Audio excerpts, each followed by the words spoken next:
hours, or comparing hours, I think is a silly measure, to be honest. um, because or cross country skiers, most of them do it. I count hours in my training diary, but like 1,000 hours isn't just 1,000 hours. Everybody records it differently. 1,000 hours of intervals is definitely different than 1,000 hours of going on your bike. And so I think if you hear somebody say, "Oh, I've trained 1,000 hours," it is very difficult to know what they mean. So I can tell you how I do it, but I think it varies. And so, like when they talk about, "Oh, Martin Sundby training 1,200 hours a year," I find it difficult to know if I'm impressed by that or not, because because it's really difficult to know what is done in those 1,200 hours. Although in the specific case of Martin Sundby, I think he does a lot of hours and does a lot of hard, so it's probably quite impressive. Whereas other people who talk about doing a massive amount of volume, it's not necessarily that impressive.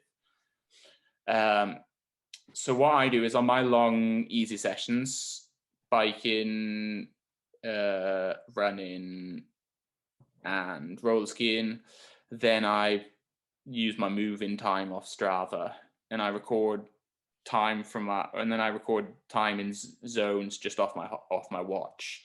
So if I've done a little bit level 2, then I record that's level 2, and I record biking just the same as any other hours, but I don't do all that much biking, so it doesn't make a massive difference to my overall hours.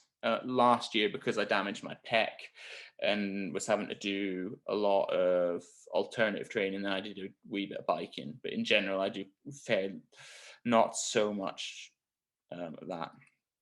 And then I record. I look at in my total hours. I'll record strength. But it's a little bit silly doing hours for strength. So what I do is usually my strength sessions take somewhere between an hour to an hour and a half, and I just record every strength session as an hour, because then I can go in on my strength and I can see how many hours I've done, and I just know that if I've done 19 hours over the last 4 months, that I've done 19 strength sessions. So that's the way I record it.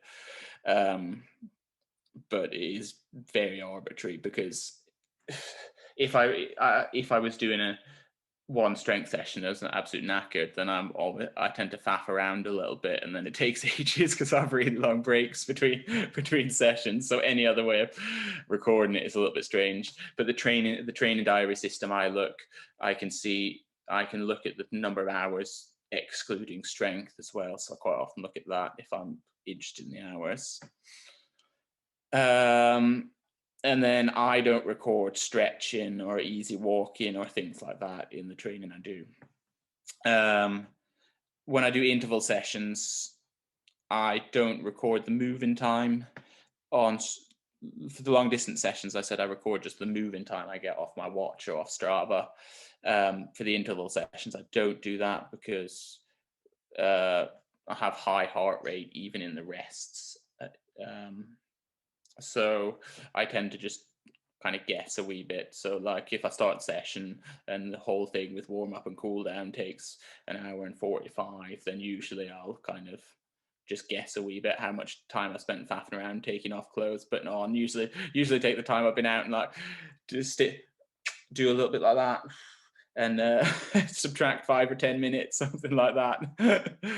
But and then I record the time in zones just off my heart rate monitor, as I was saying. So I've got my heart rate zones programmed into it, and if I have 5 minutes in my top zone, then I record 5 minutes in my top zone, even if I'm trying to do a 5 times 5 minute session and I'm struggling to get my heart rate up. So that's also, it's difficult to know how to record time in zones as well, because whether you do it off your effort level, because if you're at the end of a long training block, sometimes it's hard to get your heart rate up. So like I may do a 5 times 5 minute session working super hard, but my heart rate will be suppressed, so I'll get barely any time in zone. So I record it as barely any time in zone, which doesn't give a real picture of what the actual session, how much of an effort the session was.